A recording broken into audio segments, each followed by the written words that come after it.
Hello guys, this is Shining Star one more time and you are all welcoming on the channel Educational Hub 5.0.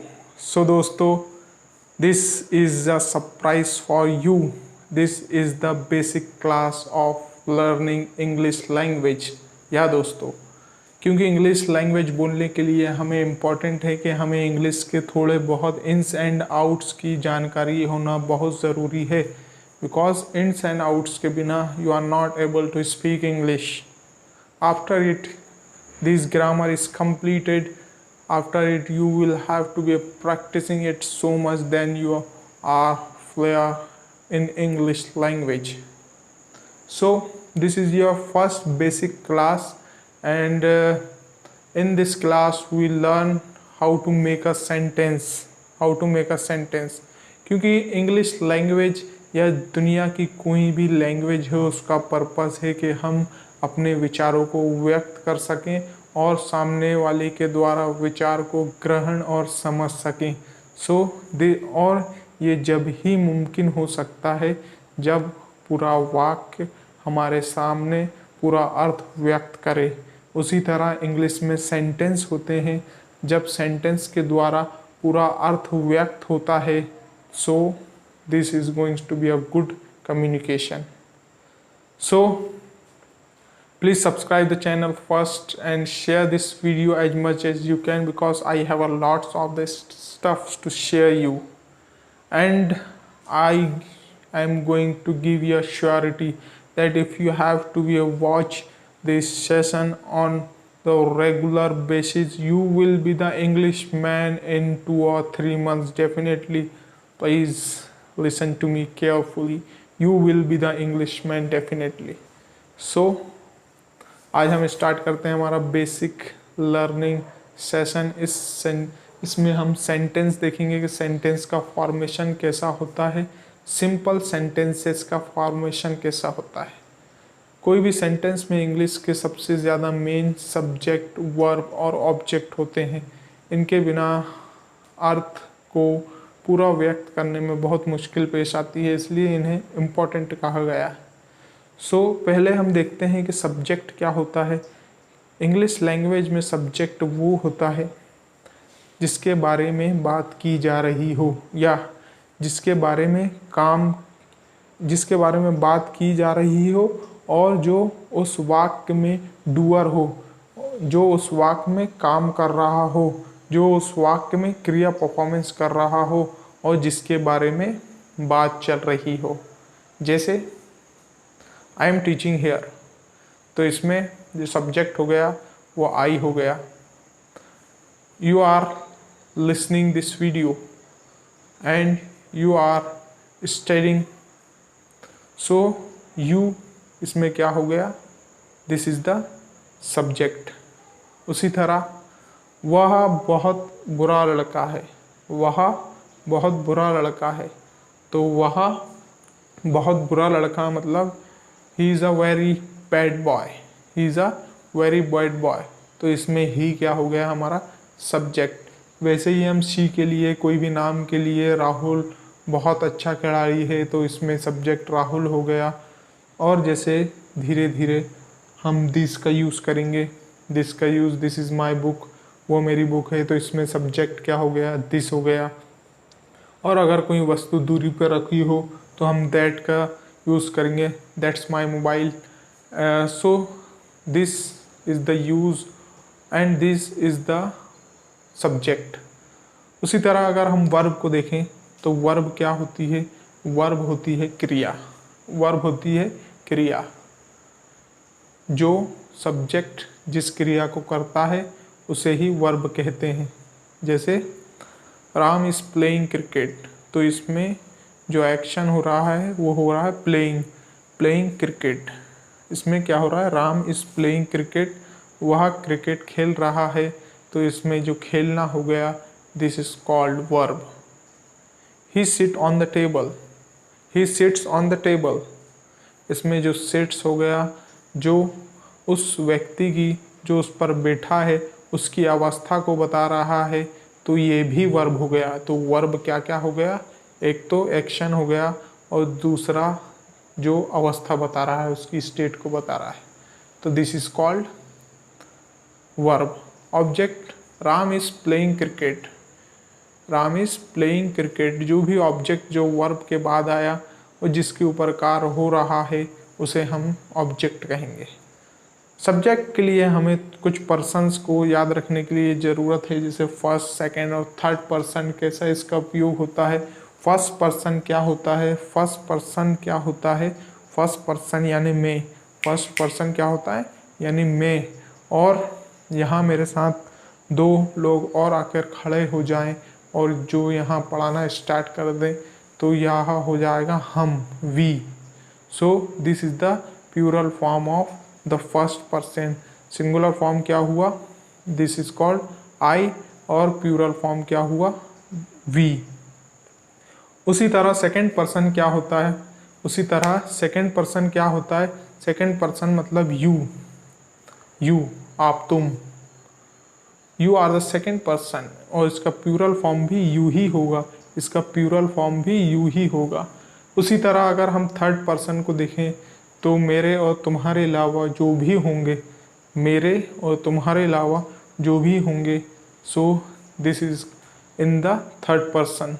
जैसे वह बहुत अच्छा लड़का है, वह बहुत बुरी लड़की है, वह मेरी बुक है, और मतलब जो भी मेरे और तुम्हारे अलावा आएगा वो क्या होगा, थर्ड पर्सन। और any name, Taj Mahal is a very beautiful building and Taj Mahal, Rahul is a very good player. और जैसे हम एग्जांपल ले सकते हैं नाम के साथ, Ram is a very flair cricketer. So this is called that subject, subject का थर्ड पर्सन सिंगुलर। उसी तरह हम इसका, अगर दो व्यक्ति खड़े हैं, वहाँ दो पर्सन खड़े हैं, सो उसके लिए हम दे का यूज़ करेंगे। So this are in the third person plural form. They both are my brothers, जैसे यहाँ दे का यूज़ करेंगे, और वहाँ एक से ज़्यादा बुक रखी है, this is my books, this is my books.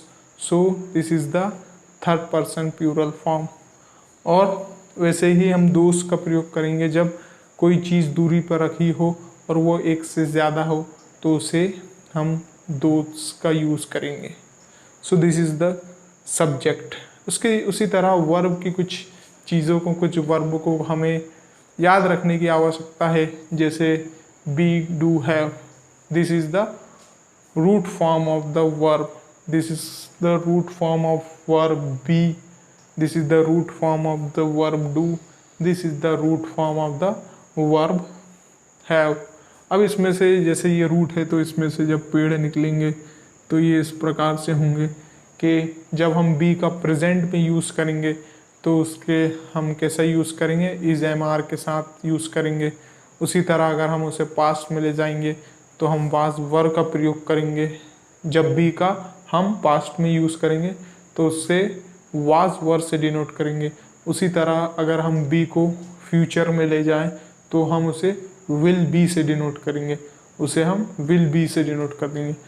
आप पूछेंगे कि शैल कहाँ गया है इसमें। शैल का आजकल मॉडर्न इंग्लिश में यूज़ नहीं होता, शैल का प्रयोग सिर्फ मॉडल्स में होता है, मॉडल्स में। ओके, तो शैल को अभी भूल जाइए बिल्कुल। सो डू का जैसे हम प्रयोग करेंगे तो प्रेजेंट में, तो डू का प्रेजेंट में प्रयोग हम कैसे करेंगे, डू डस के साथ। उसी तरह हम डू का जब प्रयोग करेंगे पास्ट में तो क्या करेंगे, डिड के साथ करेंगे। उसी तरह हम डू का प्रयोग करेंगे फ्यूचर में तो विल डू के साथ करेंगे। Same condition is happening here. लेकिन सवाल उठता है कि कौन सी सब्जेक्ट के साथ हम कौन सा वर्ब यूज़ करेंगे, कौन सी सब्जेक्ट के साथ कौन सा वर्ब यूज़ करेंगे।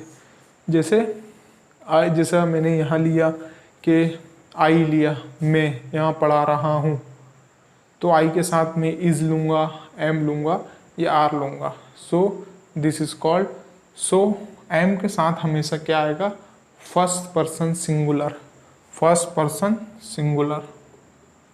आई एम टीचिंग हियर, एम के साथ ये आएगा। और उसी तरह इज़ किसके साथ आएगा, he is playing there, she is upstairing, जो भी थर्ड पर्सन सिंगुलर होंगे उनके साथ हम इसका यूज़ करेंगे।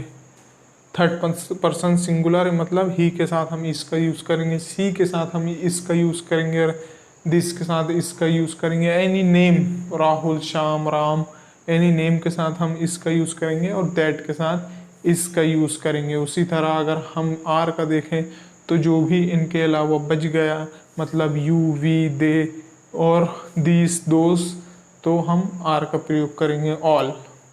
उसी तरह हम वास का प्रयोग देखें तो आई के साथ में वर का प्रयोग करूं, आई सब्जेक्ट यानी मैं पढ़ाता था, तो क्या मैं वास का प्रयोग करूं या वर का प्रयोग करूं? सो आई के साथ हमेशा वास का प्रयोग होगा।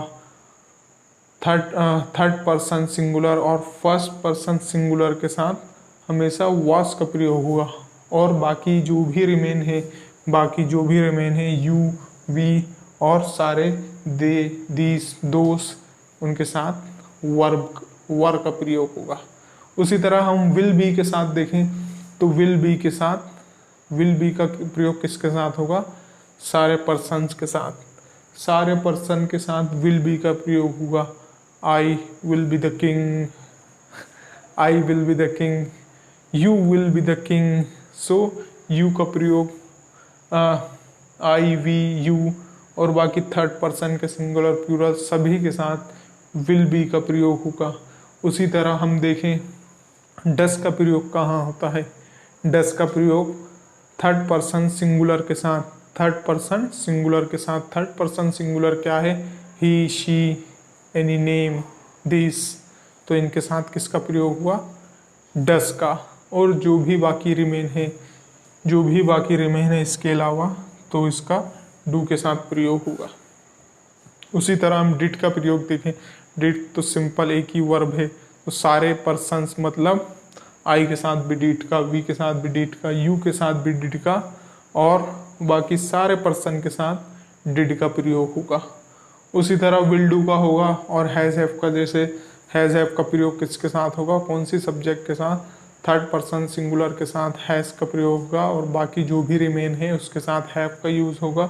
उसी तरह हैड का सारे पर्सन्स के साथ होगा और उसी तरह विल हैव का प्रयोग होगा। Hope you understand all this stuff. In the next video I will discuss the example of all these things. So hope you are understand it.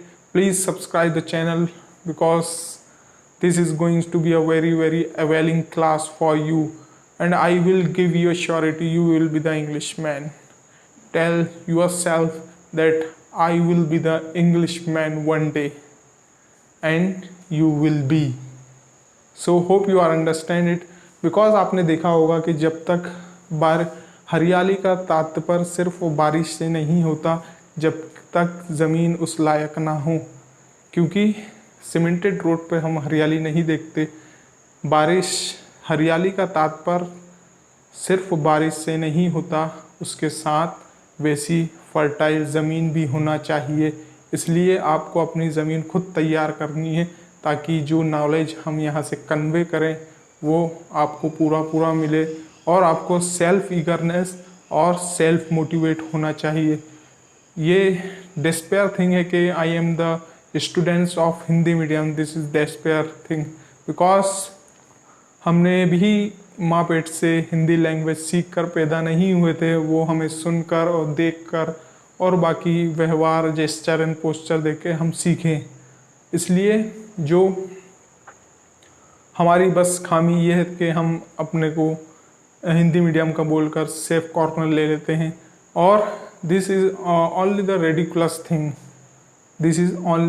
Ridiculous thing, और ये बस हमारे बहाने बचने के लिए, क्योंकि जो थर्मोडाइनमिक्स का लॉ है, everything tends to their original position unless and until there is some external force is not apply on it।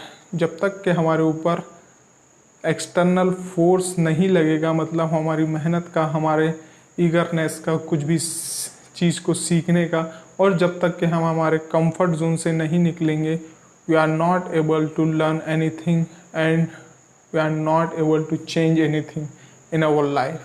So thank you so much.